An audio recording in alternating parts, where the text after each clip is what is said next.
And I say, it's a simple message, and it comes from the heart. Oh, believe in yourself, for that's the place to start. And I say, believe in yourself. And I say, you can fly. Believe in yourself. And I say, you can fly. Believe in yourself. And I say, you can fly. Believe in yourself. And I say, what a wonderful kind of day. It took us many years before we were able to finally be back in the same room. I think the last time we did this was probably for one of our earlier commentary tracks. Right. And I think that was the last time, because you and I, Lucas, we lead separate lives. We're two very, in case this is your first episode of Elwood City Limits, we're two very different people, and we live at seemingly opposite ends of this, I say city because we actually live in two different cities, sister cities. And we have very different lives. You're very travel oriented. You go a lot of places. You're out a lot. I'm very insular. I'm work from home, and we couldn't always make it happen. And in fact, this episode was supposed to be kind of from this state of the art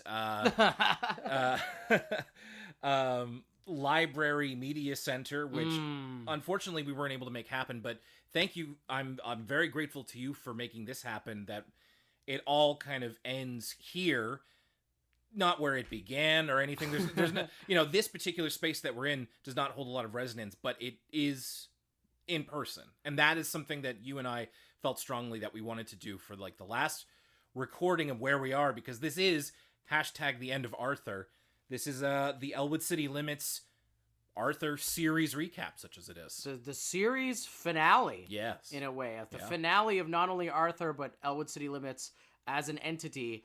And when Will says we lead separate lives, what he's basically saying is we live on other sides of a bridge. Yes. And I made that harrowing journey across the bridge today because, like you said, we want to go out like we went in, which was... And it has that vibe, too, because I remember back in the day when we first started, we worked at the same radio station, and we would utilize their equipment after hours. Yes. And it's funny, I kind of got used to the convenience of we record from home. You go home, you eat supper, and then you record or whatever. And this does kind of have a throwback vibe of, it's after hours. This was ECL Uncensored. This is ECL After Dark, because it's late, the sun is down, and we're really getting into it this week. It's true, and I was also looking forward to this because it's going to be a little bit less editing on my end. Instead of having to kind of, manage the pauses in between, like, oh, this is where one of our Skypes dropped, or this is where Discord kind of like. A lovely thing about Discord recently is that like there's a nice delay in between the MP3s of our conversation, so I'm really having to manage that. But now, like, again, in the same room, this is what made it feel so easy in the beginning, is that like, oh, I just have one file and I just bing bang boom, just edit it, and it's less of a problem. Not that editing's a problem, but like, yeah, it's and we're not on the same call. We're like literally in front of each other. So now we can take physical cues, because I guess, like, when Will says his favorite Arthur episode, and I go, ugh, I won't be able to hide my expression of disgust with whatever bad takes he's coming up with. Yeah, exactly. And like I get stuck in my ways with a lot of things. So like, when you suggested that very, very recently, within this last, I would say 20 episodes or something, you were like, why don't we just use Discord? And I'm like, yeah, like we had one like not great experience with it years ago, and then I totally gave up, and we've been just doing Skype this whole time. And so there's definitely a few ways that I feel like, we could have been like having our cameras on to take those physical cues. But again, I was like, no, we're good. We got this thing. Like, again, like I'm sort of flying the ship on that. So I've recorded episodes. Again, it's ECL After Dark. We're really parting the kimono here. I've recorded episodes in my underwear, and I'm not sure if I want to subject you to that, Will. While I'm pontificating about Arthur in my birthday suit. Some things are best left unseen. I have to say the same thing. A lot of this, I'd say the bulk of this podcast were recorded in my pajamas. At the end of a day when I'm all sweaty and smelling like tortilla chips, just like, ugh.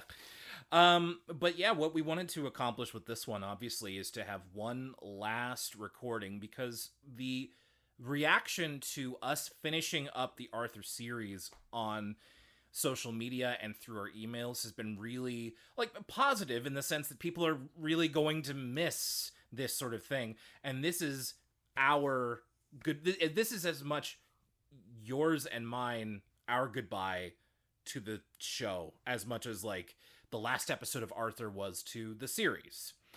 And this will kind of help to put it in perspective a little bit. And I'm very grateful that we were able to kind of move through a lot of, schedule changes and stuff, because I have been looking forward to doing this for a long time, both to do it and then also to be done with it.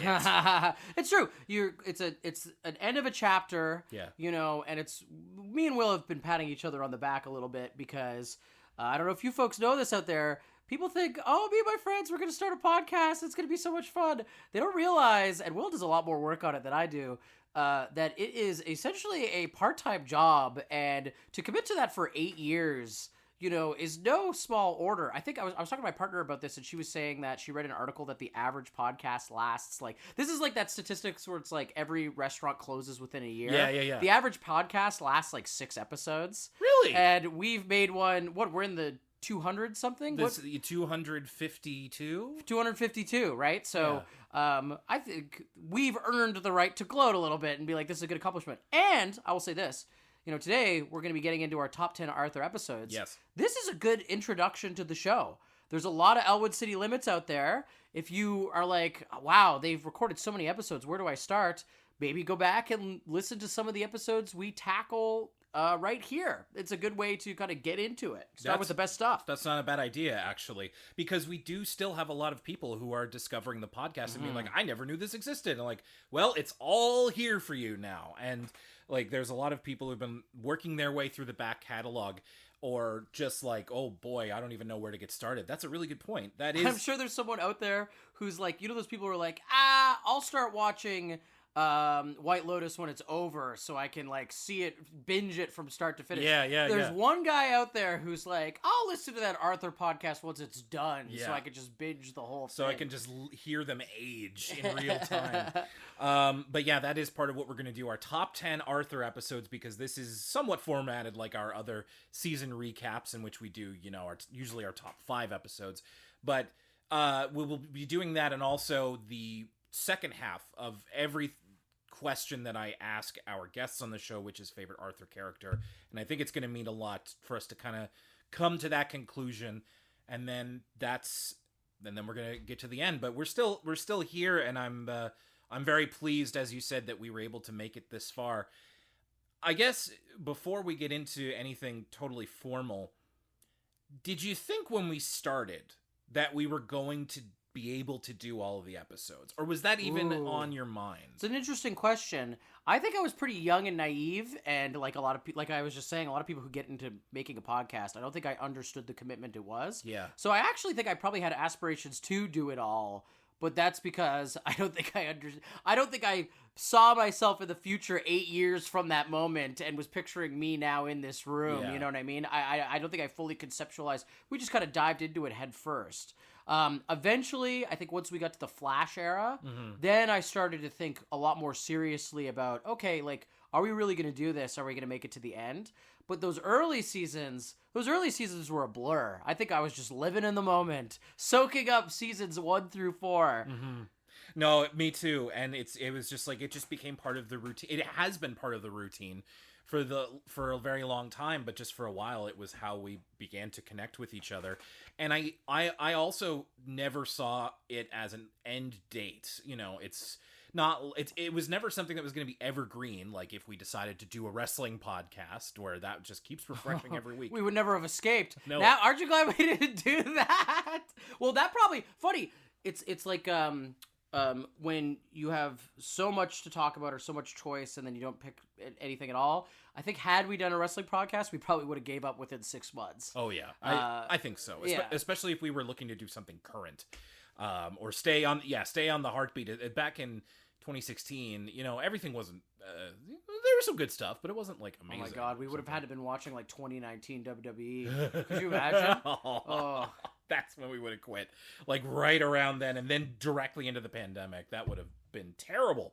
But I definitely felt at some point, it was probably after we both left the radio station, and this was a part of our changing lives, because in the 8.5, 9 years that we've been doing this, you and I have had a lot of different situation changes within our life, as many people do over the course of basically a decade. And I always figured that it would be something would come up that would require more of our time, that it would be like, okay, we can't reasonably do this anymore. And it was always like, I never had like bets on like, oh, it's going to be me or it's going to be you or something like that. But I always figured that we would have our fun, and then once it was time to like really lock in on like a new job or a new something happening in life that took importance, it was like, all right, well, we can stop this at any time. So I'm really, really grateful, and I'm not going to say a whole bunch of things. I've got that for the end of the episode. But I'm really grateful generally that we were able to do this for as long as we did and make it to the end, which was never like, as you said, it was never like this crystal clear objective. It was like, that'd be cool. But like, we got to talk about the episodes that we remember and the episodes we really love. And then we kept going. And then eventually, I'd say within the last couple of years, like you mentioned, it was like, well, what if we did get to the end? Like I hope we do. I hope nothing stops us, and it seems that nothing has. Well, it's funny that you put it that way, because hindsight's 2020. And I think that when we think about, me and you have had various different jobs, and like you said, situation changes over the years. And in hindsight, this project hasn't fallen away. It's actually been a pillar through all of those experiences. And I think back to some of the jobs I have, and I'm like, wow, the show is way more important. Like, in hindsight, I'm glad I stuck with this than with some of those other things. Sure. Look, I never update my LinkedIn. I'm not a LinkedIn guy. I've had an ongoing project on LinkedIn for the last 8 years, Elwood City Limits co-host, and I will be completing that project today, and it feels really good. Yeah, I absolutely agree. It's going to be weird to have I always used to say I have 2.5 jobs, and now that goes down to 2. But it's been really wonderful. And I think that the last thing I touch on before we'll get to the more formal part is that I think sometimes about, especially in the early years when we were like, eventually we got an email address, we eventually got a Patreon, we started getting fan mail and sort of building up. And there is always a part of me that's like, well, you could have done more, or you could have done this.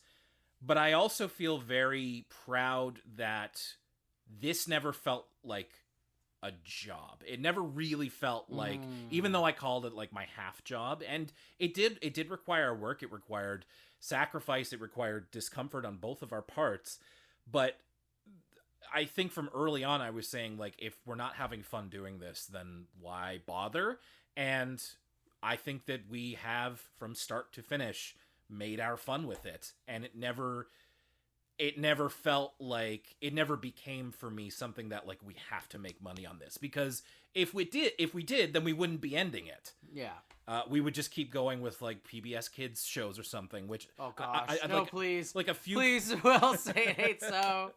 Let's do YTV or something else, not more PBS Kids shows. Which, like, you kind of, now that we have been doing a podcast for this long, and a lot of our contemporaries, let's say, other people who make podcasts, you see them on that hamster wheel where it's like you have to keep making, you have to keep creating, you have to keep earning if you want this to be your job. And I think when I started it, I'd be like, this would be awesome if it were my job. And at the end of it, I'm like, thank God this never became my job. I'm not cut out for it. And it's really nice to be able to realize that without having like burned bridges or sank a lot of money into something, or like, you've had to talk me off the ledge of this podcast, not literally, but like a couple of times in terms of continuing the show. Right. But it's never been as serious as like, choking each other and being like, you cost me money. Oh my gosh, no. In fact, I don't think we've ever really necessarily had a disagreement. We've had creative conversations about the show. And we'll just, I mean, again, the glazing. Okay, folks, fast forward if you want to get past all the glazing. We should get into the top 10, but one last sentiment is that, we always talk about the reason this show works is that me and you are pretty different in some of our outlooks and the things we notice and as much as we're the same, we're really different, and that's what makes the show interesting. But for all that difference, it's been an incredible creative partnership. I mean, I feel like there's never been a moment where I'm like, oh, geez, is Will mad at me? Or is it, there's been no discomfort there. And I think it's a testament to that we've lasted so long. It's the viewers, but it's also the partnership. And I'm sure there will be more discussion of that at the end. Yes. So without further ado, let's say someone's like, what's this podcast all about? I want to see this show, Arthur. Whoa, there's over 250 episodes. Well, what are the good ones? What is the cream of the crop? Yeah. So this was not easy for me. I'm sure it wasn't easy for you either. With my top 10 here that I have in front of me, I was like, I want to be fair to the entirety of Arthur, because of course you and I, not just accused, we're admitted, like, we have a bias for the earlier seasons. Mm-hmm. And so I was like, listen, I said this to you, I was like, if I had it my way, like, pretty much all my episodes would be from, like, seasons 1 to, like, maybe 7 or 8 or something. All the ones I saw when I was a kid. But I wanted to be fair, and I wanted to look at everything. So I put a self-imposed limit on mine. I only picked 1 episode per season. Now, I didn't make you do that, and I think our lists are going to be very different as a result. Well, yeah, I don't. It's not only did you not make me, I didn't know that you were doing that until after I'd kind of started to conceptualize my list. Yeah. And I had a totally different mentality where, I was like, okay, should I like slave over this?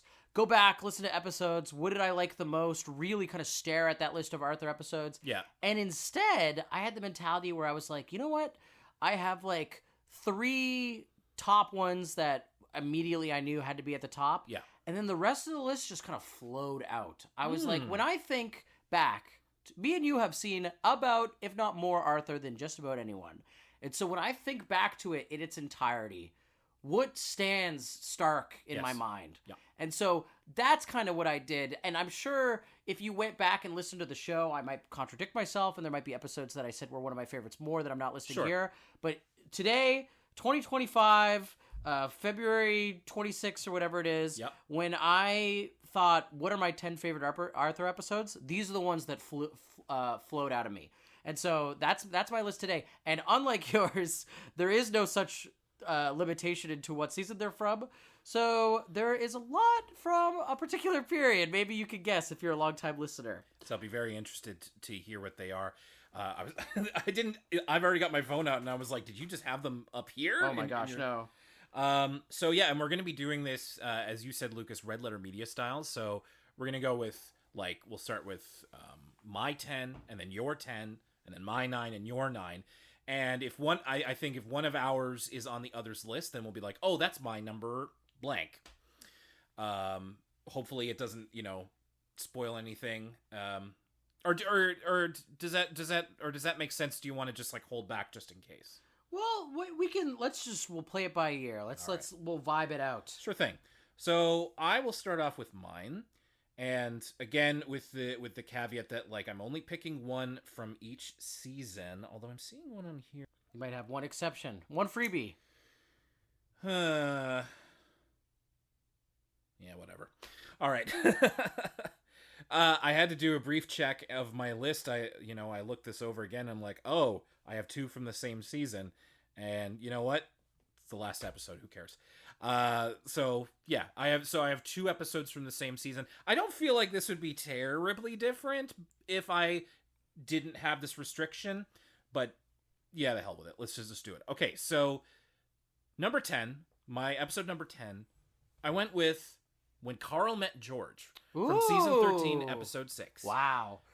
That was one that led to some really good discussions on our part, and from between us and also with our audience. I got to have a nice episode with DJ Bob, and then our listeners emailed in about their thoughts about how autism is represented in that episode. And I liked it. I really love that episode because it is one of the show's great teaching moments. It's great that it's a George episode and that this becomes part of George's character going forward. I also continued to be impressed throughout the show that Carl was not a one-off character. There were other characters that were introduced for like an issue. The wheelchair girl. I always forget the wheelchair girl. One might call them throwaway characters of the week. Oh, they might.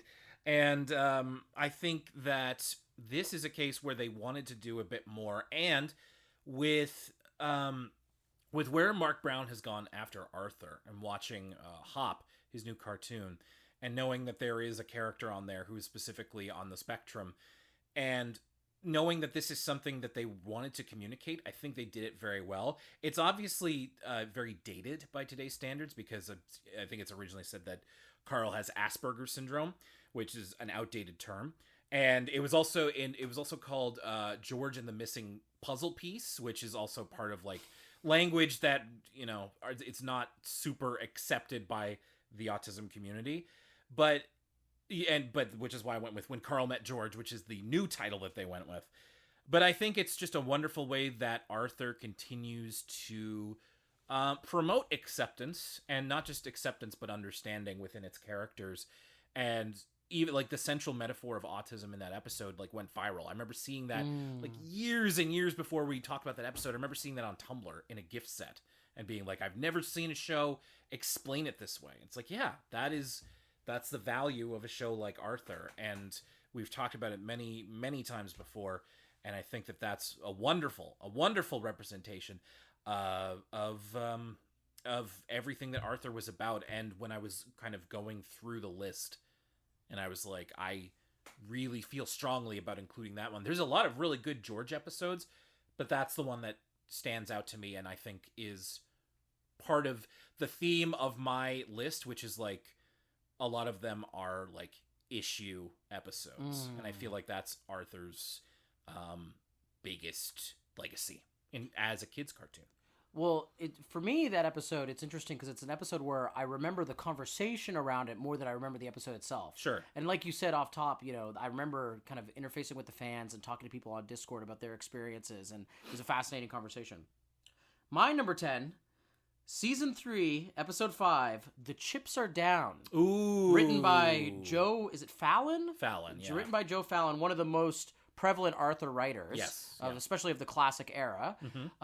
This is a Binky episode. It is a DW episode. It is when they're thrust into the throngs of paranoia, when DW starts to believe that the green chips will kill her. And Binky, being gullible, also believes that he will die at the hands of the green chip because he ate green chips. And the reason I picked this episode is, one, it's iconic. I feel like this is one people remember, the green chip. I think this is what introduced the concept of a green chip to me as a kid. I never saw a green chip. I definitely did. I did. Before I saw that episode, and then after that, I saw more, and I was like, oh, they are real. It's like manifestation. Yeah. And I also feel like that episode is the start of kind of seeing another side of the Binky character.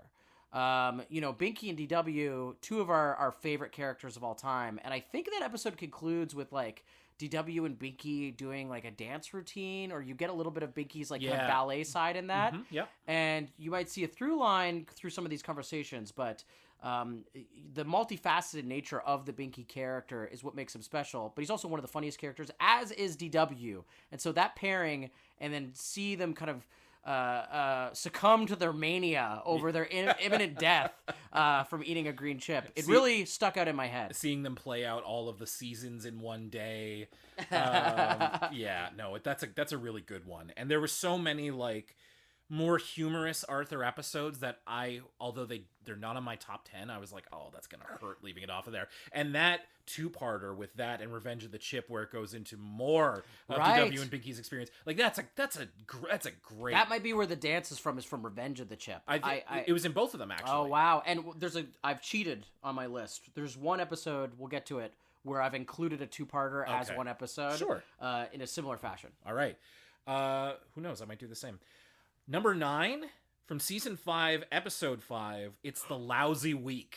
Will, that's my number 9. Oh, That's my number 9. Yes! That's crazy. Yeah. Wow. I love it. So yeah, like I said, a lot of mine are kind of more like issue episodes or like stuff where Arthur has something to say. This is one where I was like, okay, I was thinking along the lines of other episodes that we both really loved, and I was like, what is, going through the seasons, like what's one where it's like it's the ensemble and you're just having fun. You're not really supposed to learn anything other than like don't get head lice. And that was the one. That was the one that stuck out to me. And I remember also the conversation that we had doing that episode and just like how off the wall it all gets. It's so memorable. It's we can attest to this. It's the first on-screen death in all of Arthur. And That's it might be the only on-screen one. There's other deaths in Arthur. I was gonna say Spanky. The but bird. Spanky dies off-screen. No, he passes away on screen. But this is the first murder. This is right. Oh, excuse me. It is the first and maybe only on-screen murder in all of Arthur. Is the conclusion of this episode. Anyway, that stayed in your head for a while. I remember you going back to that. Well, a it's lot. crazy. Yeah. The whole episode's crazy. It's like an Apocalypse Now pastiche. Like they're doing like, and it's funny because you're right that it's an ensemble Arthur episode where we see how the lice infestation's affecting all the different kids. Yeah. But in reality, the focal point of the episode aren't even Arthur characters at all. It's this platoon of head lice that are we're like following them as they're treating this like a war, and the comedy ensues obviously, and it's just so funny because for the kids the drama is they have head lice and some are embarrassed about it and they're kind of dealing with it. Yeah. The drama for the lice is life and death. Like it's treated with the utmost like gravity of war, and so it's got a really like irreverent vibe for an Arthur episode. And you're right, it's one of the zanier ones. It's possible to feel bad for the lice at the end of the episode because they are like dying. Well, yeah, they're dying. There's conclude spoilers for the episode, but when all the lice have perished, and he's like, "I'm gonna jump to the bunny's head. The bunny will save me," and then he falls short and gets killed on screen. Yeah. It's hard not to feel a little bit bad for him. You're right, but it is played for laughs. Like just like the different concoctions in Arthur's hair, or in his head. Buster being like the dirtiest, like him licking like pizza grease off of his ear, and he's not getting lice. The whole thing with Muffy and Francine, it's great. Like I love that episode. Written by again another really prominent early Arthur writer, Peter K. Hirsch. Oh, Peter K. Hirsch been there since the beginning, yeah.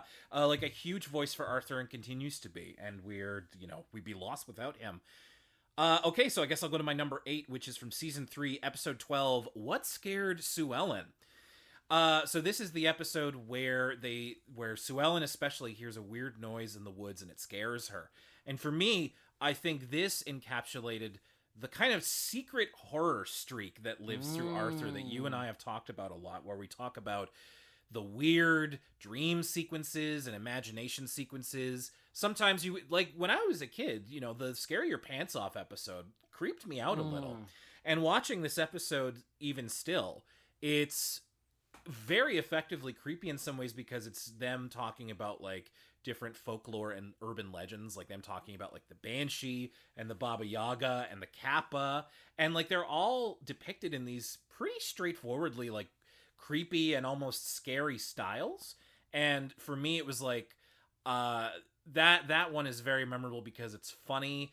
It's a very good fall episode. There's a lot of great fall colors, and it is just it is an example of how Arthur was primarily a comedy show, very slice of life, but every once in a while the writers and animators really like to get kind of creepy with it. And so I appreciated that. I was on a very similar wavelength with my number 8. Okay. My number 8 is season 2, episode 14, Arthur's Knee, which, you were talking about kind of like folklore horror. Yes.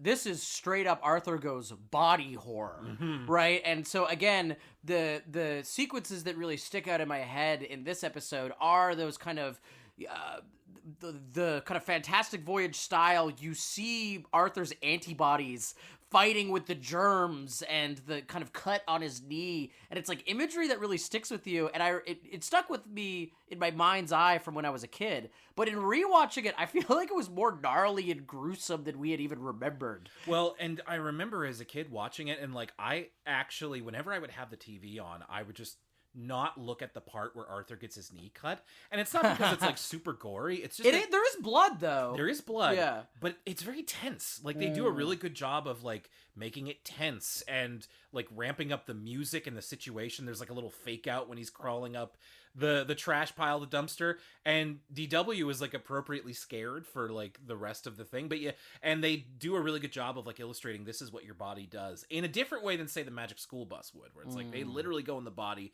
and you see it happening. With this, it's like an imagination sequence where the white blood cells are attacking the virus, and they're, you know, it's like a Roman war. And it's just, yeah, a really, really cool episode, and also has a little bit of that vein of creepy and tense, and like in a way that you wouldn't expect a show like Arthur to be. The first episode on my list, by the way, written by a woman, Sheila Ray Carpenter Lau, wrote that episode, and it's not a name I saw show up that often. I appreciate you putting the writers' names on this. I did not do that, and I apologize. Number 7 for me from season 4, episode 10, one that was very important to me. That's a Baby Show. Oh, yes. I thought of you, Will, when I was looking at the list of episodes today. I saw that one and I was like, that's a Will episode for sure. Yes, it meant a lot to me to have that episode as a kid, and I also think Arthur was in such a unique position to be able to do this, because that episode is not just commenting on, you know, the direct parallel to the Teletubbies, which is the Love Ducks, but it's commenting on watching Arthur. Like, I remember saying in school both that I watched Arthur and I watched Teletubbies and getting made fun of it for it. And that made me feel differently about, like, oh, maybe I shouldn't be watching these shows, which I'm sure that everybody listening to this, like, we get emails all the time about, like, oh yeah, people would be like, you still watch that show? Or like, I feel like at some point when you're still holding on to watching cartoons, or watching cartoons for animation for, you know, people younger than you are, you can kind of feel that you can feel that from people either directly saying like, why are you watching that? Or you can just feel like, should I be watching this? And I think it was so cool for Arthur to directly address that and be like, it's okay. Like, you're not less of a person if you want to watch this. I also think it's a tremendous bit of parody, and that is another part of Arthur that I feel that not everybody who just interacts with it via memes or like, I remember this episode, remembers that like Arthur's parody game, especially in these early seasons, was incredible. Like, really good. Will, you're lobbing these alley-oops to me. It's crazy. We're mind melding right now. Sure. I have another episode from season 4. Episode 4, The Contest. Oh. Ken Scarborough wrote this one. Yes. Of course, with assistance from Holly Holland. So, speaking of parody, this is the infamous episode where they have to write an episode for this TV show, that the TV show that they're watching is a parody of Arthur.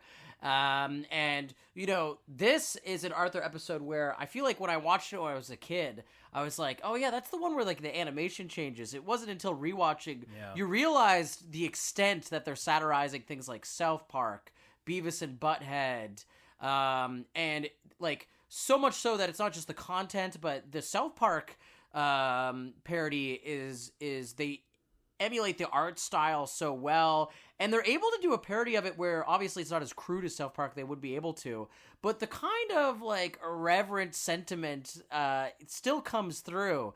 And so I think that's just such a classic, iconic Arthur episode. So often, especially when really young kid shows like PBS shows do parody, it falls flat or doesn't ring true. And Arthur, you know, when I think about the things outside of just being a great children's sitcom Arthur does well, it's the dream sequences, but it also does parody really well, and I think this is it firing on all cylinders. It's like the best parody episode they've ever done. And that's your number 7? That is my number 7. And it's funny you say that, because recently on Twitter I retweeted somebody who was putting up a segment from Animaniacs where they had those characters, the good feathers, and it's just like, and not to be old head about it, but it was just like, I don't think children's cartoons do that as much anymore, where it's like to put like Animaniacs was on the air in the 1990s, and to have characters that are like, this is a parody of a very specific Martin Scorsese movie that no child has seen or should see. And it's like, I kind of want more of that in today's cartoons. I want, not for me, but literally for like the kids watching it to go back and be like, oh, that was like a Goodfellas parody. Because I didn't know what Goodfellas was when I was a kid. And there's some stuff in the contest episode that is like, I'm not expecting them necessarily to have seen Beavis and Butthead, but like, you can go back and be like, oh, that's what that was. And that's how you as a young person expand your horizons a little bit. It's through these references. I also do want to say, speaking of Holly Holland, congratulations to her. She got married last year. Oh. She's now Holly Emigano. So congratulations, Holly. Number 6 for me. Now this snuck up on me a little bit. I don't think I would have expected to put this on my list, but season 12 episode 1 is That Kosher, which is the introduction of Francine's Booby, who for me is such an incredible add to the show. Like, I love Booby so much in her few appearances, and it's because like this show got me to realize like Joan Rivers is really funny. Like, I love Joan Rivers, and rest in peace. And you can use this as maybe like a way to illustrate the fact that like Arthur had a ton of guest stars on there. They got a lot of really good talent, some people off the beaten path who weren't voice actors, as you and I well know. But I especially really enjoyed how they tied Joan Rivers' character into Francine's identity as a Jewish person. And I love the way that they kind of made that come into conflict while also giving Francine a little bit of an out, because Booby's really cool and allows her in her own Joan Rivers way to kind of let her off the hook and just to have her doing her thing, and just like, it's like, why you got to do it without some, you look hungry, Arthur. Can I get you some pastrami? And I have such warm feelings looking back on that episode, and I would gladly go back to it. This is not the latest episode on my list, but there's not a lot from the double-digit seasons, and I definitely think this is something that deserves to be remembered. I love Booby, and this is my favorite episode with her, and I think it's just a really strong episode altogether. My number 6, season 3, episode 6, and I cheated. I included both parts, both the A story and the B story. Binky Rules / Meet Binky. You got to do it. Do it. Because it doesn't really work if you don't have both. It really is one total episode. But this was, and you know what? I feel like this was one of the first Arthur episodes I remember that kind of used the full 22 minutes to tell one continuous story. Before they started doing, like, the double episode. And it's not quite the double episode because the focal point of both episodes is totally different. Yes. Right? Binky Rules is about Binky trying to clear his name. And it's a mystery. And then it goes completely off the rails with Meet Binky and Do You Want to Lose? And the Wee Wee Wee song and all the craziness that their agent that's like, get in the limo. There's a lot of Binky episodes on my list, and it's just, this is, I think, one of the classic. This is, I feel like, the first chance we got where it was like a really like, this whole episode's Binky. And it's like, first you get Binky trying to solve this mystery, and then you get this, like, just insane comment. Don't spoilers for the episode, don't they end up being, like, holograms or something? Yeah. It's I like the zaniness, I like the wacky stuff, and so this is just such a great 1-2 punch. And it's really stood the test of time. Go listen to that Wee Wee Wee song, it'll be stuck in your head. It's an actual song, and it's on one of the Arthur soundtracks, so, like, great episode. I love that one, too. That one's also written by a woman. Sandra Willard wrote both of those. Wonderful. Number 5 for me, speaking of double episodes, this is going to be one of 2 on my list. Double episodes, of course, at some point in Arthur's development, I forget exactly where, which was the first one. I'm sure Peebs would know. But they began doing, I would say, like an average of 1 episode per season where both, like the whole 22 minutes was one story.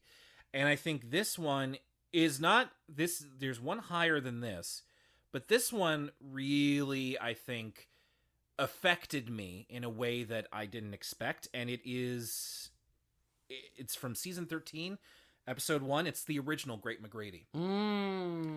It's just, there's only so many ways that I can say that Arthur portrays a subject with nuance and respect to the way that kids can feel about it, and it represents the gamut of the way that, because the story about this one is Mrs. McGrady getting cancer, and it's a really interesting way to do it in that, like, Mrs. McGrady is not a main character, but she's been there since the beginning, and she's very defined in the way that she interacts with the show.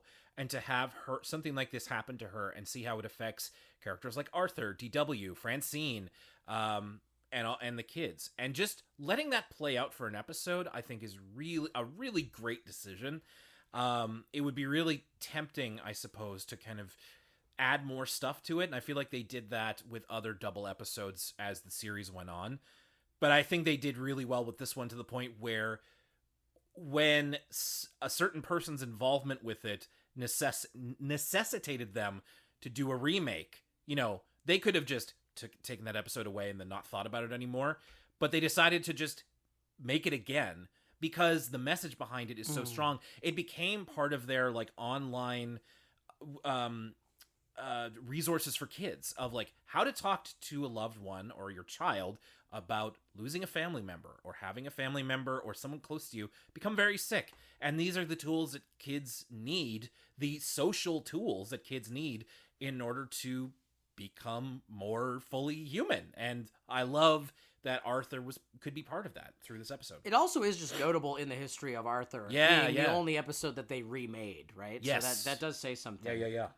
My number 5, season 2, episode 19, and get ready because a bunch of these are just Joe Fallon. I think every one from here on out, only my number 2 isn't Joe Fallon. When I was a kid, I used to get excited when I saw Joe Fallon on the title card after a while. This is, season 2, episode 19, DW's Name Game.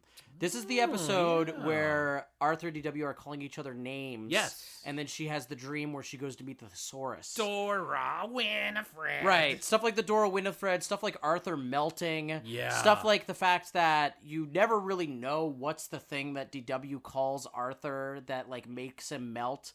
We talk so often about, Arthur's, when it gets absurd, when it gets surreal, the dream sequences. This is essentially an extended Arthur dream sequence where you see Arthur is the villain of this episode. Yeah, the evil wizard going, Dora Winifred. And then it's got that really kind of grotesque and sad moment where Arthur's melted and he's in the cup and calling he's like, people names can be dangerous to their health. And I remember as a kid being like, wow, it's not only is it so morbid, it's also like really sad. And then just like when you have a really crazy dream, you wake up and much like DW in that episode, you're happy that everything's back to normal. She immediately hugs Arthur. Exactly. She has a new lease. And so it combines that kind of playful and sometimes antagonistic brother-sister relationship with the kind of absurdity when Arthur really kind of gets out there and dreamlike and strange. And so it's really, it's burrowed its way into my head. Even that's one that I remembered even when I was a kid. I still think about the, like, thesaurus insults that they have. Like, you are vapid. If I'm vapid, then you're heinous and atrocious. Like, I think about that sometimes. It's really good. Okay, number 4 is the latest episode on my list. It's from season 15, episode 6. This one snuck up on us when we did it, and I remember it certainly made me emotional. It might have done for you too. It's Grandpa Dave's Memory Album. Oh. Because of course, when I was going through the list and I was like going through season 1, I was like, "Oh, Grandpa Dave's Old Country Farm. That's a really good episode." But then in going through it, and then I was like, because there's also the one, the title escapes me, but where, it's the acknowledgement that Grandpa Dave is getting old and he can't do the same things that DW and Arthur want to do, the one with the treasure map. But then it was, we got to Grandpa Dave's Memory Album. I'm pretty sure at the time we were like, this is, at least I felt that it was one of the greatest episodes of Arthur. And it was such a surprise to be in the last 10 years of the show when we were like, does this show still have it? And then, like, it would be like, oh yeah, no, this is it. And again, it's that very much tackling the subject of, like, I don't know if they say Alzheimer's exactly or dementia in the show, but it's like, you get it. It's very possible that you as a kid watching this has a relative who is experiencing what Grandpa Dave is going through. And also, again, to see it happen to a character that we have a relationship with, but is not so part of the cast that it would be like, it's not like Grandma Thora. But, with Grandpa Dave, it's like we've had really great episodes with him. And then to be like, this is kind of where he ends up. And then we don't see him after that. And then just like, okay, we can kind of put it together. Again, a Booby episode. Like, Booby kind of saves the day here. And I just think it was a really wonderful way to help Arthur and DW come to that realization, to have them react to it naturally, and then find a way to make it okay, which is really tough because it's a situation where it's just like people twice our age would be having trouble making this okay in their heads. Like this is something that just we as people might end up dealing with. And I think, again, it's a great way to equip kids, or at least try to equip kids with the ability to understand it, contextualize it, and move forward with it. So I love that episode. I love what it represents, and I think that it's, again, it was just, when we were going through it, was just like such a breath of fresh air. It was like, yes, Arthur still has it. And there were definitely episodes after that where we were like, oh, this is really good. Like, even to the last season, there were episodes we thought were really good. But this is the last, I would say, truly great episode for me. And is that your number 4? That's my number 4. My number 4 from one of the latest episodes on either of our lists. Yes. Too. This is one of the earliest episodes on my list. And this is one where, I tried to make this list as personal as possible. It's my top 10. But this is one I almost included out of necessity because it's so iconic. It so kind of sets the tone for everything that comes after it. And that's Season 1, Episode 22, DW Snow Mystery. It's the Snowball episode. Yeah. And I think that this is the episode that kind of instills magic in the rest of Arthur. Okay. Because the moment where this episode leaves, first of all, and we talked about this episode's so iconic. If you like Arthur, you remember this episode. And we kind of talked about it again with our conversation with Josh, where we're comparing all the different Arthur episodes. Yes. And he was, he said he wasn't a big Arthur fan when he was a kid, and he was blown away by the writing in this episode, how it's essentially Arthur Rashomon, and everybody's kind of has a different perspective and memory of what happened. But the way this episode leads off, where it's like, wow, Buster was right all along, and it was the aliens that took the snowball. And we kind of lose this along the way in some of the later seasons of Arthur. But in those early seasons of Arthur, there was this veneer of magical realism where the show was so grounded and so based on examining these characters' emotions that one could forget that crazy magical stuff could happen. Yeah. Including aliens are real and they're going to take your snowball. And I think that is a really great aspect of the episode, but also what makes Arthur special is the moral it's couched in is that you also have to learn how to deal with loss and things not going your way, and appreciating things while they're there and not lamenting them when they're gone. And so there's a lot of classic Arthur kind of moralism and complicated emotions wrapped up in just such a fun kind of, it leaves you thinking, wow, anything's possible in this show. And so it's iconic. It had to be on the list because it's just such a classic Arthur episode. It's so memorable. I could watch that right now. Like, it's back in that wonderful season 1 era where it's like the animation never really looks like that again because they put so much money into it and so much time, and it's just like, such a good episode. Number 3. Top 3. From season 7, episode 10, it is the final, I would say the final true double episode on my list. It's April 9th. Like, I feel like I would get a lot of angry emails and Discord messages if it wasn't in there somewhere. And I did want to put it in there, but I was thinking about it. When I was looking at the list of Arthur episodes, the font might as well be like glowing red. Yeah. Like April 9th, like you're like, okay, this episode, oh, April 9th. Yeah, it's got to be somewhere. And it does, because it really is one of the most lasting Arthur episodes, both in terms of its quality and in how well it's remembered. Like, every April 9th, people who don't even watch Arthur anymore, or like, haven't thought about it in years, will come back to it. And much in the same way that, like, The Great McGrady was a double episode that gave the characters time to breathe in this situation. Again, it's with this thing where we talk about just a tragedy, it's, and not even like, we never got, this is something that my wife and I do every time we watch an old series. We did it recently with The Sopranos, we just got past the point in the series where 9/11 happened in real life. And so we're like, how are they going to talk about it? And some shows do, some shows don't. And with Arthur, it's like they didn't do a 9/11 episode, but they took the feelings that came up from it.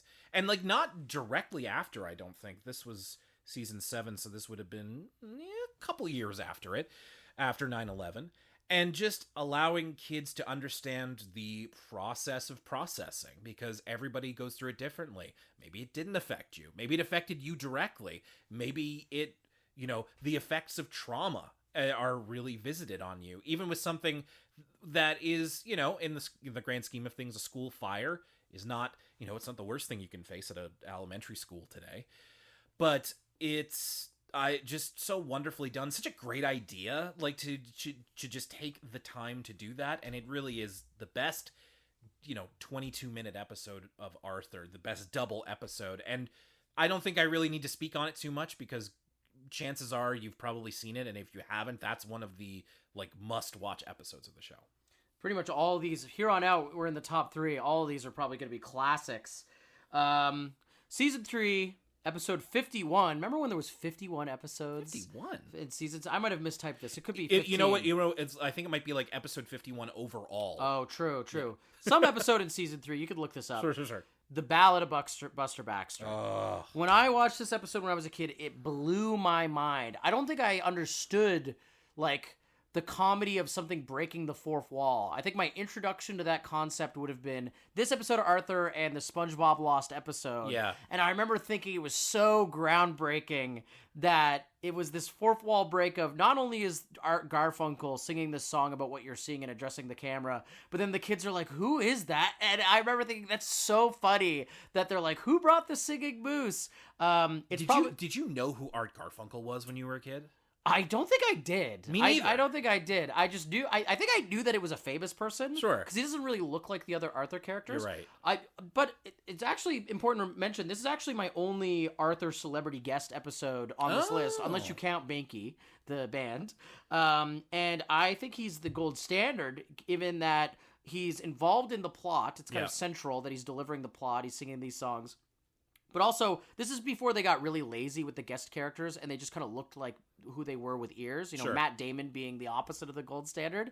Art Garfunkel, they made him a moose. Yeah. But he still kind of looks like Art Garfunkel. And again, as much as the kind of conceit of the episode is unique and special, it's got a great emotional core as well. Yeah. With kind of Buster feeling left out and isolated from his friend group and dealing with those feelings, and a complicated kind of emotional situation for a child to be in. And then it's got this great, hilarious kind of musical framework. So totally iconic episode for my childhood, at least.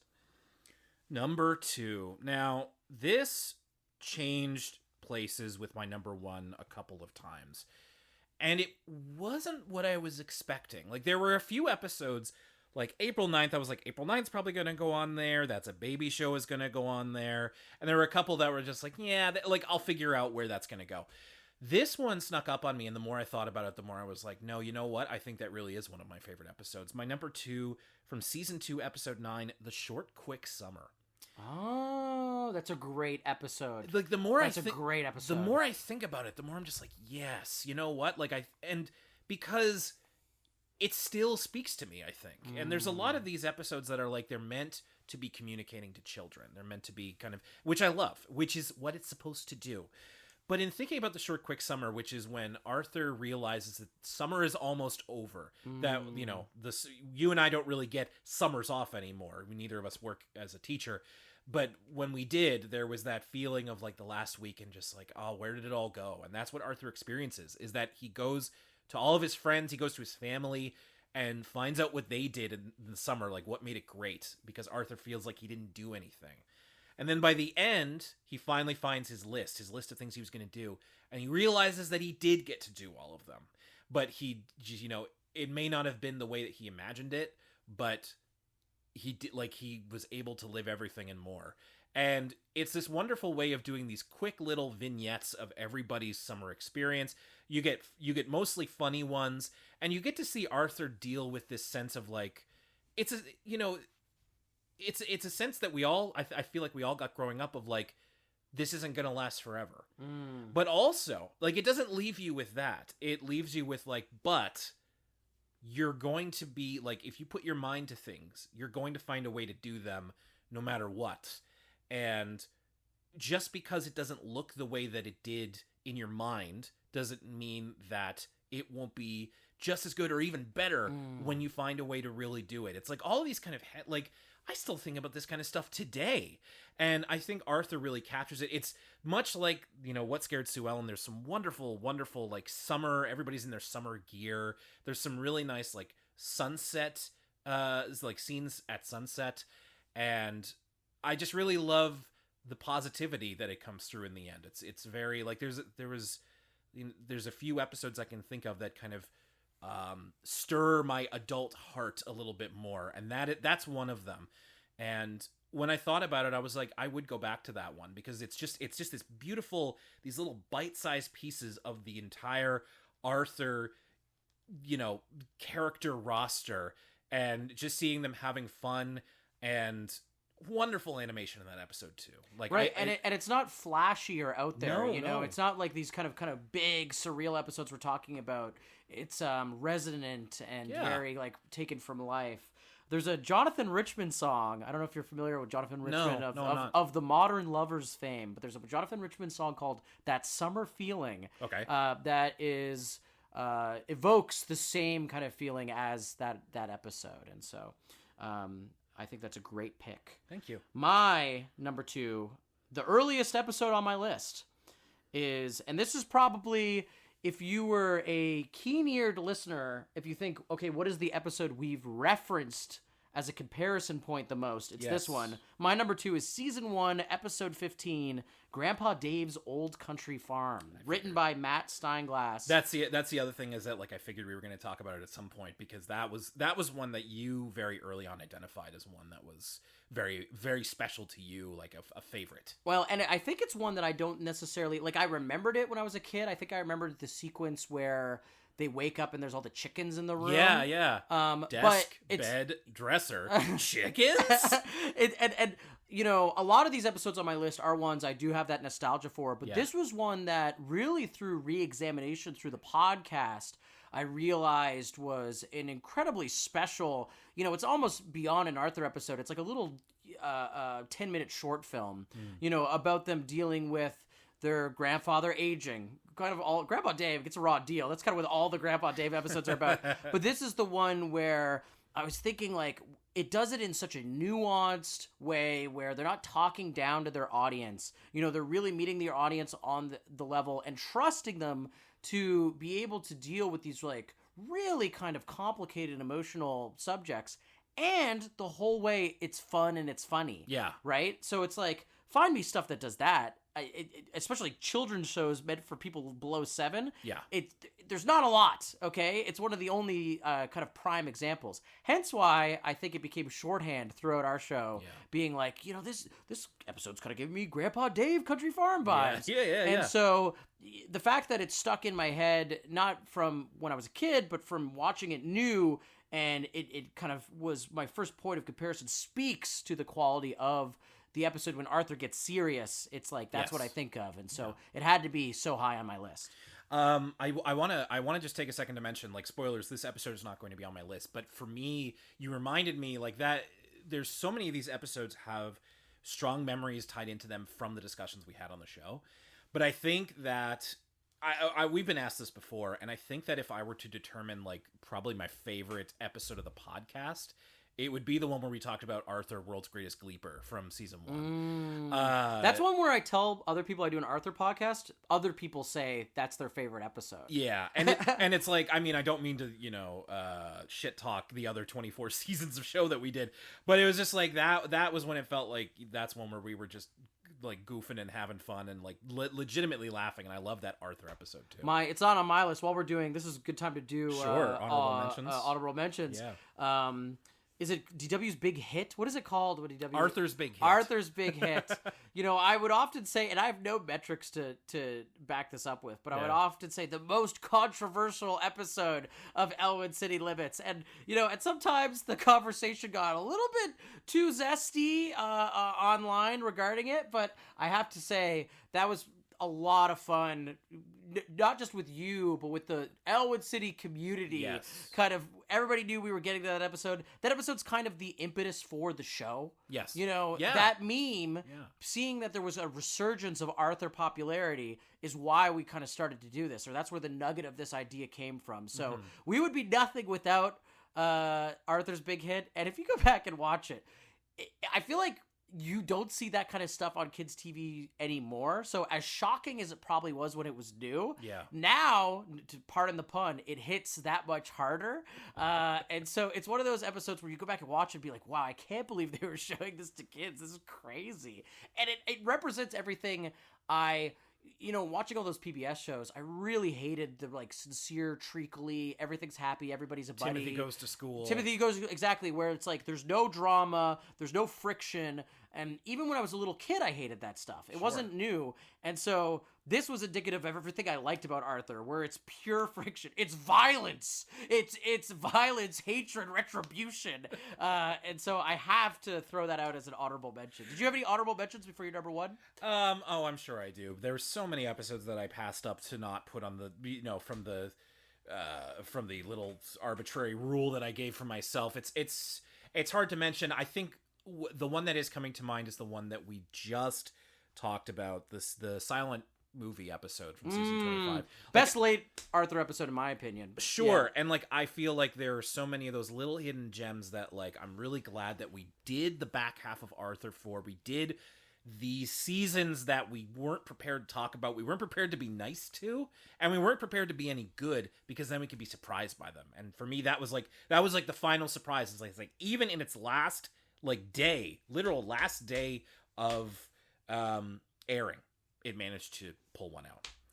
So number one, I feel like our number ones are not going to be a surprise to anybody who has listened to the show from the beginning, because for me, it hadn't changed. I was wondering, should I put this in number two or number one? But it's just it is going to be, and I'm also going to cheat a little bit. I'm going to include both parts of the episode just because I can. Season 1, Episode 11, Arthur's Baby and DW's Baby. Because I'm a huge sap, and I love I just think it's wonderful to have the explanation of how Baby Kate came to be part of the family, and how that affected Arthur and how it affected DW. It's really indicative of the way that they would later with double episodes take the extra time to see how they're feeling about it. And it's they're both really funny. They're very funny episodes, but there is real feeling behind them. And it's also really newborn Kate is very, very cute. And to me, it's this, that is the season 1 episode that I chose, because it's that's season 1. It's there's a bit of a rough period at the start when it's some characters sound weird, or there's weird background characters that never show up again. But once they start hitting that stride, that momentum doesn't stop. And I just there's so many shots and lines from that episode that are stuck in my head. Ditto a bunch of other season 1 stuff. But I think that one is feels the most heartfelt to me. And it's still the one that I go to as that is my favorite episode. And I think that's still true. Amidst all of the episodes on my list and a bunch of the ones that aren't on my list, they're so good, and I think that's the one that resonates with my heart. But it's hard. I can't imagine that anybody would have a certain Arthur episode as number 1. I'd be like, what? What are you talking about? There's so many great episodes that can resonate with people depending on what your experience is, and I hardly think there's a wrong answer for your favorite Arthur episode. If it's from seasons 18 to 25, I don't see it. But that doesn't mean that you don't. So and it hasn't changed. That's been my answer for many, many years, and it still is. Well, and that's the kind of beauty of the show, is even when an episode was IMO really bad, yes, those were always so fun to record. Those were really fun to kind of get a little zany and be like, what were they thinking? Channel my inner angry video game nerd and be like, what were they thinking? Yeah, exactly. My number one is going to be no surprise. This, like you said, this was my number one going into the show. It's my number one coming out of the show. Season 4, episode 5, written by Joe Fallon, once again, The Blizzard. And it's crazy to think because, you know, this is a Francine episode. Yeah. Which is something I kind of forget about talking about this episode so much. And it's like, I mean, it's kind of an ensemble episode, especially where the adults get a B plot, which is another reason why I love it, because you get some of the funniest Mr. Haney, Mr. Rappert stuff. Beans, you know, I hate school. He didn't mean it. Some of the funniest stuff in all of Arthur. We're all gonna die in a heap. And so it is kind of an ensemble episode, but you know, it's a testament to, you know, Francine is not your favorite character, nor is she my favorite character, unless you're gonna surprise me in this favorite character conversation. Who knows? And it's just so strong. It's first of all, I think it's one of the funniest Arthur episodes of all time. Yeah. Like the JPMs, the jokes per minute, are off the charts.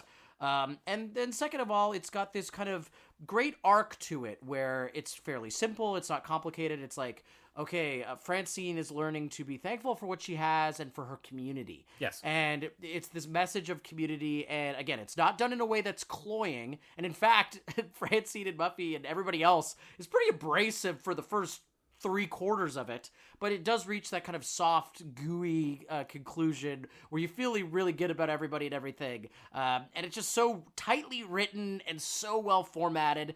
And ultimately, this is a TV show. It's really entertaining. It's a really entertaining episode of Arthur that gives you something to chew on as well. And so that's why I always considered it a personal favorite, a gold standard. It's one that I've got a big smile on my face just thinking about it because it makes me laugh. So that's my number one. That's been the wonder of actually doing these top 10s, is that now I'm like, I think when we're done, I'm going to watch some Arthur. Yes, bro. I was thinking the same thing. Because we haven't watched some of this stuff since, like, what, 2016, 2015? Yeah. I remember, like, last time I got Amazon Prime, I looked up some Arthur episodes on there and just, like, threw on one from season 2, and I'm like, oh, this is so good. Like, this is so peak. And I want to move from that into our favorite character, which is, again, like, it's whenever we have a guest on, it's like, what's your favorite episode? What's your favorite character? And I feel like this answer has changed. It changed even from when I started this Word document that I'm reading from, because my initial thought was I put down one character and I was like, yeah, that's totally it. And then I thought about it and I was like, oh no, like I forgot about this one. And then I put their name down. So my original pick was Arthur. Because bold choice. Well, yeah, it's just like because I relate so much to him. Right. Throughout this, especially like in doing like the close reads of the show that we did, it's just like Arthur is this being made of anxiety and like completely corrupts any time that he gets any actual power, and it's just like I relate to that a lot. You know, it's like it's a character I see myself in, not so much that like I want to be like Arthur. It's like actually no, I just see a lot of myself in there. But there's a choice that I came to that I was like, I can't believe I didn't think of this character. And it's the character that I firmly believe. And I firmly believe that without this character, this show doesn't work the way that it does. And it's a character that you and I, but especially me, feel very defensive about. My favorite character is DW. Facts. Will, incredible answer. Okay. And I would say DW, not my favorite. Sure. My second favorite for sure. But I went back and forth. And I think, yeah, DW, you're right. If the show doesn't have DW, it's not Arthur. It's not the same show. Especially, 100%. Especially because a lot of people watching this show, still, like grown adults, don't like DW. But that's the point. It's pro wrestling. It is pro wrestling. She's getting heat, folks. It's heat. It's on purpose.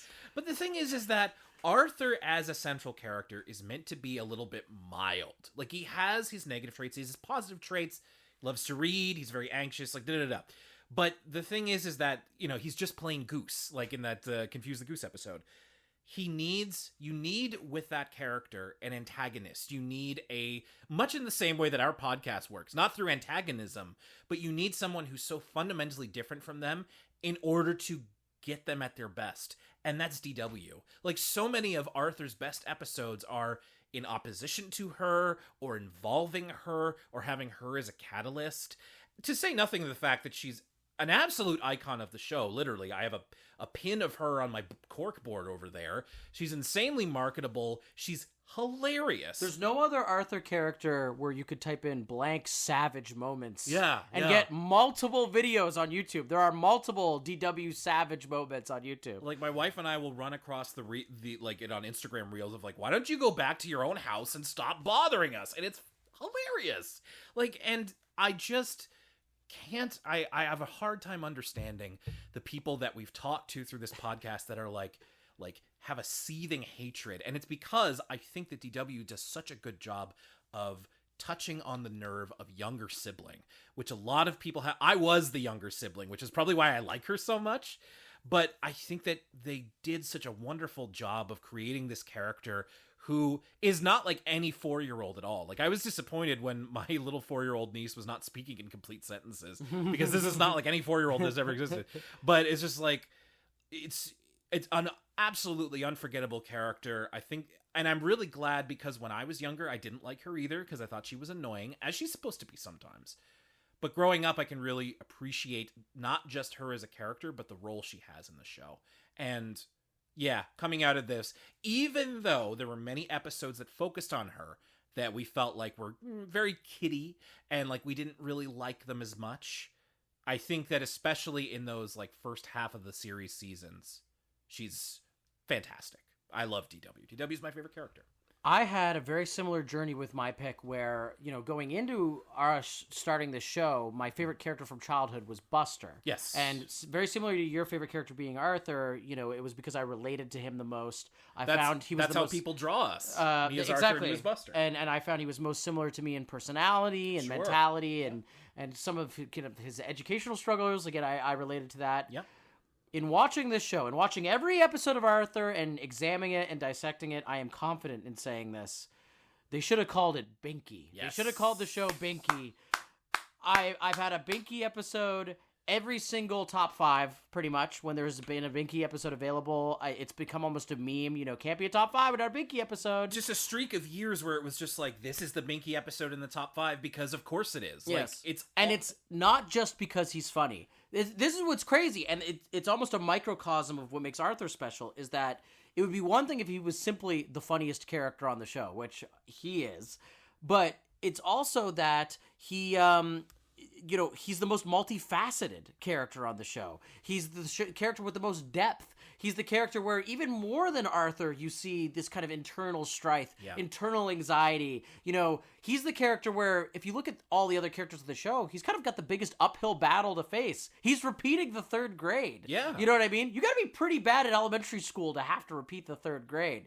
And so, he's got all these things working against him and all of these misconceptions about him within the show. And we, the audience, are the only ones who truly get to know the real Binky. And so that's the magic of the character, is you have this very personal relationship in that you're seeing kind of... he's the character, I think, in all of Arthur with the most internality. Yes. And so that's what makes him just so fantastic. And then, I think because of this, and because there's so much to play with, the writers, like the Binky episodes, they almost like write themselves, or at least you could tell that they're having so much fun with all the Binky episodes. And so the fact that there's that character where when it's his episode, you could be like, all right, let's get out your popcorn. It's a Binky episode. Yeah, we're going to have a fun one. He's by far my fave. Binky's got to be my number 2. I think we both came to an appreciation of him that we didn't realize that we would. We never thought that we would. So it's a wonderful, wonderful answer. And it's, you know what? I can hardly believe it, but there's not much more to say, Lucas. Yeah. So I have asked, as we draw this to a close, because we've talked about our top 10 episodes, we've talked about our favorite characters, and I think that to continue talking more and more is to do a disservice to the other episodes of the podcast that we've been through. Is that, like, if you're not sure how we feel about a certain character or episode, there's always going to be there for you. So I wanted to avoid that. And then eventually we have to come to some sort of an end. So I've asked that, in our usual style, for our kind of, the section where we say thanks and goodbye, if you could go first, because I've kind of got my own little thing, but I wanted to make sure to kind of step back and cede you the floor for what is going to be very likely, you know, as we've said before, there may be opportunities in the future where, like, you know, if they end up doing an Arthur movie, or like something really important happens, we might dust off the microphone, and we're thinking about doing something in a little while. Right. Next couple of weeks, we'll probably do some sort of live stream, some kind of goodbye live stream, whether that's a meetup like we did before on Discord, or maybe we'll do it on Twitch for everybody. So stay tuned to the socials. We'll do that. And like you've said, for the next year, you're putting on the Patreon content on the free feed. So that's right. If you never subscribed to the Patreon, you know, you get to, you've earned the spoils of everybody who did, because you're going to have content on the free feed. That's absolutely correct. But I wanted us to have a moment, right, to be able to say goodbye and thank you, and just to put a period on there of just like, even though this is not capital D done forever, this is an end point. Well, I want to be careful, because I feel like, you know, every milestone, you know, when we did, oh, this is officially 1 year of the podcast, or, oh, this is 100 episodes, and then, you know, we were 5 years of the podcast, and now, you know, as the project is coming to a close, it's the same sentiment over and over again. And I don't want to be hyperbolic that, you know, obviously, Will, I could not do it without you. You're so instrumental to the show. I would say the most instrumental element for me doing the show is being able to do it with you. And then second to Will then would be the listeners. And that's just, again, me and Will say over and over again, if we didn't receive an email, we probably would have gave up week 4. And so being able to have people listen to us and enjoy the show and the outpouring has made it beyond worth it. But I would say, again, with no hyperbole, you know, this show and being able to be a part of this project has been one of the joys of my adult life. Right? I think I was entering, you know, I think I was in my early 20s. I would have been 22 when we started this show, and I'm now freshly 30. So I'm kind of closing the book on the last decade, and this is one of those things in my life that wasn't a consistent from my childhood. It was a new project as I was reaching adulthood, kind of out in the world for the first time. And through all the trials and tribulations and adventures of that period of my life, the show has been a consistent, and it's been an absolute pleasure. And I felt immensely thankful that I've had the opportunity to be a part of this. And so thank you to Will, and thank you to everyone at home. And thank you to Mark Brown and all the people who worked on Arthur, because, you know, we're glazing at each other, but we couldn't do it without them either. Absolutely. So you and I are going to use two different subsets of our radio education here, because you were able to go very good off the cuff. You were able to kind of encapsulate everything that you wanted to say without a script. I am going to be reading from a script. You know, what's funny is that when we were originally going to the library, I was like, I have to get there early to print off my Word document. And I was like, why don't I just put it in a Google Doc? When I realized that I wouldn't have access to a printer, I was like, I can just put this in a Google Doc and read off my phone. So this is the radio thing that I'm going to be doing. The biggest challenge of writing this will be to remember everything I want to say and keep it short. You've all listened to me talk for hundreds and hundreds of hours at this point, so I don't want to keep you for too long. One thing about me is that I work a lot better with an editor. When I go off the cuff, as I'm sure you know by now, I tend to ramble, I repeat myself, and I sometimes say things that I regret later, or just forget things I want to say entirely. I knew from the start that whenever it came time for one last round of gratitude, I needed to write it all out so that I forgot as little as possible, and perhaps more importantly, kept it short, which is what I'm going to do here. First off, thank you to the Audacity team for creating a free, easy-to-use application that has been the bedrock of our audio editing for years. I'm not an expert in the field, but I owe a lot to that little program that could. No thanks to Adobe for gatekeeping their software behind a restrictive, expensive paywall. Thank you to the many inspirations that we took for the show. I'm going to personally cite the podcasts Sailor Business, Talking Simpsons, and What a Cartoon as major influences on the Elwood City Limits format and sound. I also want to say thank you to William R. Washington and RBR Weekly Wrestling Talk, Smodcast, the Attitude Era Podcast, Just King Things, Finding DW, the SSAA Podcast Network, and the New Generation Project Podcast for being ongoing inspirations for me in the last decade. I want to take a moment to thank all the wonderful guests we've had on the show, some of whom have become genuine friends, and all of whom brought their wisdom and talent to a show that was lucky to have them. Thank you to Evan Stoney, Jordan Taylor, Nitro Rad, Corban Garcia, Susan Velasquez Colmant, Anna Mansager, Justin Varghese, John DuLong, DJ Bob Runkle, Alex Moore, Viv, Andrew Power, Christine Liscote, Kara Oliver, Wacky Deli, Cash Cash, Doctor, Dame Dr. Foxy Brown, Colton, Nick DeMarco, Rajon, Peebs, Hannah, Kat, Jenna Buck, and Jason Schwimmer. Special thanks as well to Nitro Rad for designing our logo, Alex Dunn for his work running our first live streams, Josh Owen, aka Cookerzilla, for his merch design and promotion, and Peebs and the Arthur Wiki for invaluable research and advice. Also, thanks to whoever it was that started our TV Tropes page. You told me once, but I forget who it was. Sorry. The fact that this exists still makes me really happy. Thank you to the many guests we've had on the show who have helped to expand our understanding of Arthur, animation, and everything in between. Thank you for being so giving with your time, patience, and love. So a special thank you to the Betamax King, Dave Patman, Kathleen Cusacks, Brett Ryback, John McClay, Stanley and Evan, Eli and Chris from the Sugar Bowl podcast, Deb Frank, Jessica Cardos, Jason Schwimmer, again, Dallas Jokic, Rich Morris, and Bruce Dinsmore. Thank you to Jenna for being my behind-the-scenes support, and to everyone in mine and Lucas's lives who gave advice, pep talks, feedback, and everything in between. We've been thanking our listeners from day one, and the thanks are getting long at this point, so if you've ever supported this show in any way, thank you. Whenever someone has asked what the Arthur community online is like, I have never lied when I've told them how accepting, helpful, and passionate you all are. I appreciate that for nearly a decade, you all proved me right on that fact time after time. If you shared the show with a loved one, if you engage with us on social media, if you sent us a message or an email, and especially if you supported us financially on Patreon, one more time, thank you. And finally, there's one last person who deserves the spotlight and every bit of thanks I can muster.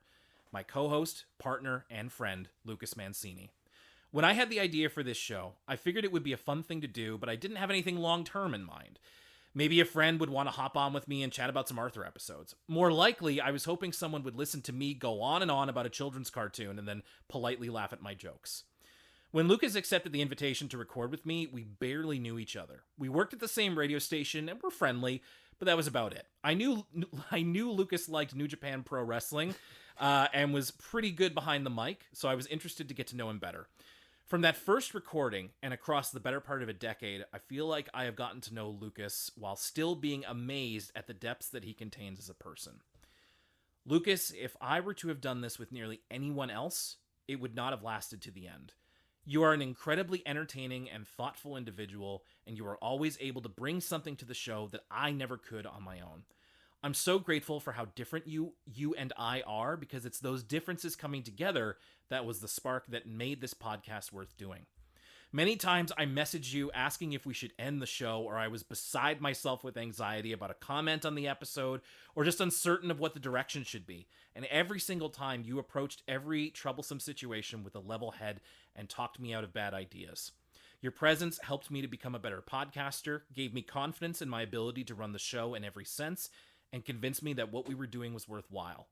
I've said this before about Arthur the show and about our community, but above all, I truly believe that without Lucas Mancini, there is no Elwood City Limits. Finally, allow me to leave those of you who are listening with a piece of advice. If you think that you can do something, you owe it to yourself to try. I believe that if what you are putting out into the world is good enough, or if it is serving a necessary purpose, it will transcend any limitations that you begin with. I am not the world's greatest podcaster, and I never was. But I did my best, I tried to listen as much as I could, and I saw it through to the end. If you think you could do a better podcast than me, I bet you could too. Hell, if you ever want help with your show or you want me as a guest, all you have to do is reach out and talk to me. Whatever it is that you can do, creatively or constructively or anything in between, I want you to know that I believe in you, and I dare you to do better than me. In the words of Grandma Thora, it's not over, it's just beginning. My name's Will Young, and for Lucas Mancini... we didn't talk about one episode this week, so I guess I'll just say, and viewers like you, thank you. That's all there is. There isn't any more.